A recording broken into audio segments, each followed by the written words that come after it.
It really is a tale of two cities down here at Young Dundas Square. Over here, you'll see, this is the public health office where people, they call it a safe injection site. People go there to inject their illegal drugs, and they also get their needles and they dispose them there. But it's also very tricky because it's dangerous, and Jack Boland, who's shooting this video, he was here when the murder happened. There was a stabbing here, and a 40-year-old man was murdered. Now, they don't have a suspect yet in that case. Despite this being the most public area in the country, they haven't put out a picture.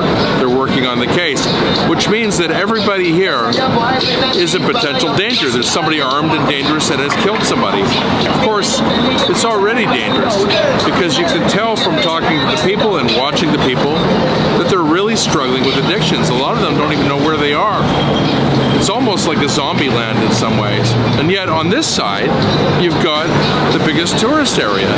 Now over at City Hall, a candidate for Mayor, Anthony Furey, has promised to do something that he thinks will help in this regard. It's clear to me that the main solution to the law and order issues in the city we're dealing with right now is more police officers and a greater visible presence of officers in our communities, on our streets, and on public transit. Which is why I, Anthony Furey, am announcing that if I become Mayor of Toronto, I will immediately bring on 500 more uniformed police officers. Of course, hiring 500 police officers is a good thing, but that's not going to solve these problems. And at this news conference, along with Anthony Furey, was former Toronto police officer and crime specialist that we see in the media, Ross McLean. And we asked him what he thinks should happen here, and he gave his opinion on that. It's going to take a cooperative effort, but taking those 500 officers, it'll be up to the chief here, who's going to be whoever the chief is going to be, how they deploy them, but to deploy 500 into a squad to go around cleaning up the recidivist crime, the high crime areas where it's taking part in the street here, where people know that they're going to have a problem with the police and they're going to get dealt with, will help. I just talked to a couple of officers here.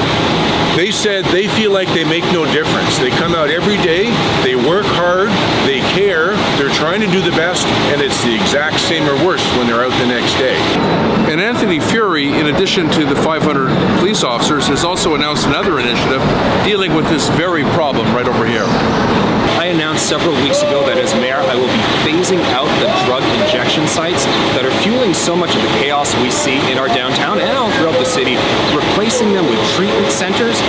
Persons involved in the drug crisis, they are responsible for the majority of the random attacks that we're seeing on our transit and on our streets. So we're going to deal with that issue that way, and to have better response times, to feel that the city is a place where we can invest in again, businesses can grow, families can live.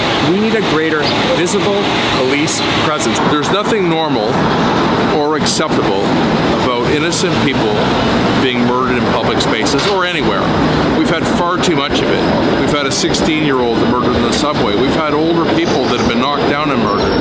I've covered a lot of it, and I'm sick of it. It's time for action. It's time to do something. And it's time to do it now before anyone's killed. Anyone else is killed because people are being killed all the time. You just never know when someone's going to come along and do that. For the Toronto Sun, I'm Joe Warmington.